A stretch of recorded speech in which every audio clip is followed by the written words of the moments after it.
Mesdames, Messieurs, bienvenue pour cette édition de décryptage. La République démocratique du Congo est souvent décrite comme un scandale géologique, pourtant son sous-sol regorge de richesses.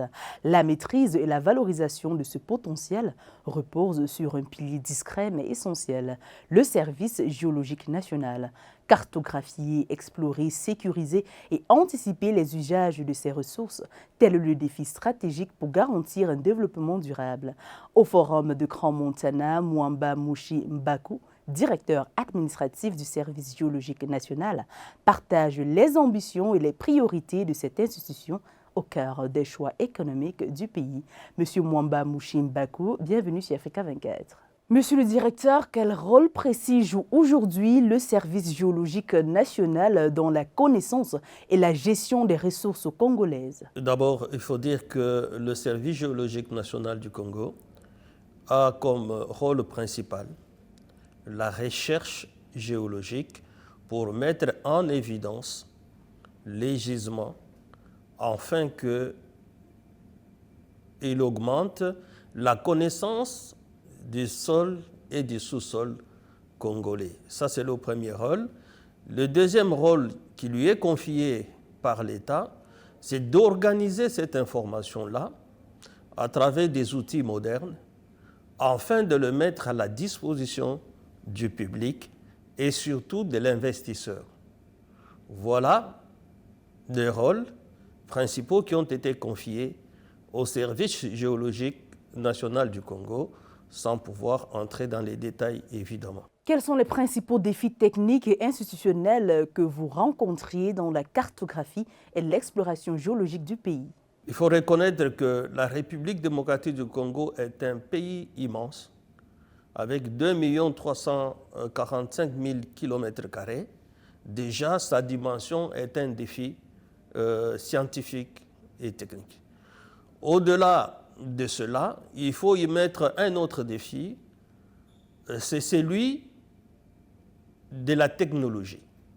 Comme nous le savons tous, la République démocratique du Congo étant un pays africain, il n'a pas mis en exergue ses propres recherches techniques pour mettre en évidence ou pour créer une technologie propre. Donc, il doit recourir à l'acquisition de la technologie qui a été déterminée ou qui a été inventée sur d'autres continents. Et dans le cas de la recherche géologique, il faudrait reconnaître qu'aujourd'hui, la connaissance du sol et du sous-sol sont maîtrisées d'abord par des outils satellitaires. Ça, c'est la première chose. La deuxième chose, c'est aussi maîtrisé par l'aviation, l'aéronautique. Parce que là, il faut des recherches aéroportées. Et ensuite, aujourd'hui, la recherche au sol est accompagnée aussi par l'intelligence artificielle pour augmenter la fiabilité des données. Voilà, ça c'est déjà le premier défi. Et dans ces défis, nous pouvons avoir des défis qui en découlent, en fait, qui sont des défis financiers.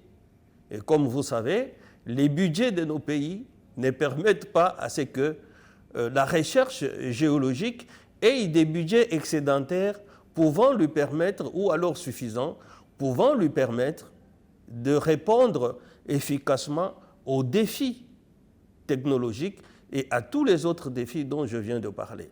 Il est certes vrai qu'en République démocratique du Congo, en pensant service géologique, on a pensé évidemment le fonds minier pour les générations futures, en fait qui est un outil de financement de la recherche géologique. Comment renforcer la fiabilité des données géologiques afin de mieux orienter les investisseurs et sécuriser les politiques publiques? Nous venons de le dire, c'est avec la technologie nouvelle, c'est avec des outils, des recherches nouveaux que nous pouvons renforcer cela.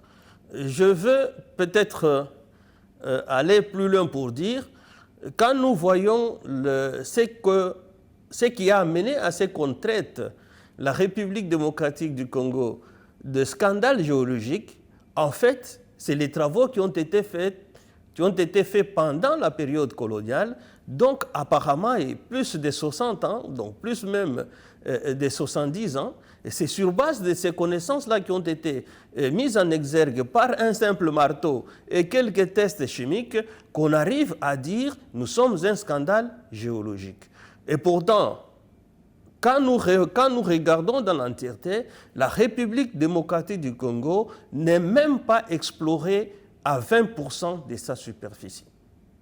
Donc si aujourd'hui nous utilisons les technologies nouvelles, nous allons atteindre peut-être un superlatif plus que celui que vous avez utilisé en disant nous sommes un scandale géologique. La pression sur les ressources stratégiques augmente avec la transition énergétique mondiale. Quelle stratégie adoptez-vous pour concilier exploration et préservation? D'abord, la première chose, je peux dire que dans notre ADN, nous avons été créés pour rationaliser la gestion des ressources minières. Rationaliser, ça veut dire, parce qu'avant même de pouvoir savoir qu'est-ce que nous allons traiter sur place, qu'est-ce que nous allons exporter, à quel taux nous allons exporter, et qu'est-ce que nous allons préserver pour régénération future ou alors pour l'évolution technologique future, il faut d'abord connaître ce qui est dans le sol. C'est pourquoi notre premier rôle, c'est d'abord de mettre en exergue les connaissances afin de les disposer pour que la République puisse décider. Par contre, dans le rôle de définir ce qui peut être préservé et ce qui ne peut pas être préservé, nous ne sommes pas l'unique organe spécialisé du ministère des Mines. Nous avons au ministère des Mines de la République démocratique du Congo beaucoup d'autres services, dont la cellule technique de coordination et de planification minière, qui en fait dans sa composition a un organe de centralisation de tous les organismes de l'État congolais et de tous les ministères de l'État congolais qui sont impactés par le secteur, par les ressources minières.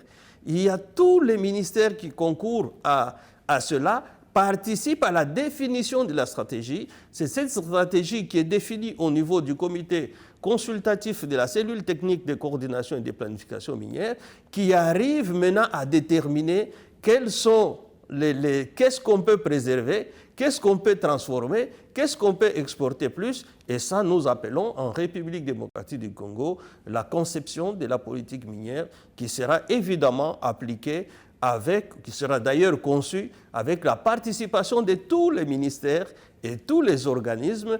Vous avez l'électricité qui entre, l'énergie qui entre dans la définition de tout cela. Vous avez l'économie elle-même, vous avez les finances elles-mêmes, donc tous les organismes et même l'industrie, parce qu'il s'agit de l'industrie minière évidemment, et c'est tout ça qui se définit pas seulement au niveau du service géologique, mais qui se définit au niveau de la politique nationale. En prenant la parole dans le cadre du forum de Crans-Montana, quel message souhaitez-vous adresser à la communauté internationale sur l'importance de la géologie pour l'avenir du Congo et du continent? D'abord, pour le Congo, d'une manière générale, je voudrais lancer un message de paix, parce que la République démocratique du Congo est un pont, elle n'est pas une barrière. Nous sommes un pont dans la mesure qu'aujourd'hui nous traitons de la connectivité de l'Atlantique. Évidemment, nous sommes sur l'Atlantique, mais nous pouvons aussi servir de la connectivité mondiale parce que nous avons, de l'Atlantique, nous pouvons débaucher sur l'océan Indien à travers les ports qui sont dans les pays voisins. Donc, en ce moment-là, non seulement qu'on va parler du corridor de Lobito, que tout le monde connaît, il y a le corridor de Lubumbashi et Banana, donc qui partent dans le sud du Katanga vers l'ouest, vers l'océan. Et vous avez aussi le corridor est, le corridor qui part de Kinshasa avec le fleuve Congo, qui peut déboucher à Kisangani, de Kisangani qui déboucherait au Kenya sur le port de Mombasa. c'est aussi une porte de sortie, tout comme elle peut se prolonger sur Tanganyika ou alors de Lubumbashi vers le lac Tanganyika, et le lac Tanganyika, il sortirait sur les ports de la Tanzanie, ça veut dire le port de Tanga par exemple, le port de Kigoma par exemple, et tout le port de Dar es Salaam qui en fait constitue pour la République démocratique du Congo un espace stratégique économique. Notre vice-premier ministre de l'économie venait de le dire, ce ne sont pas seulement les routes, mais ce sont les socles de développement des populations et de développement des économies qui feraient que l'Afrique va nécessairement profiter de la position de la République démocratique du Congo, laquelle République a non seulement les richesses naturelles, mais a aussi des humains, qui est la plus grande richesse de l'Afrique. Monsieur Mwamba Mushimbako, directeur administratif du service géologique de la RDC, merci d'avoir répondu aux questions d'Africa 24. Mesdames, Messieurs, c'est la fin de cette édition de votre émission Décryptage. Retrouvez toute l'actualité africaine sur notre site www.africa24tv.com et sur l'application MyAfrica 24.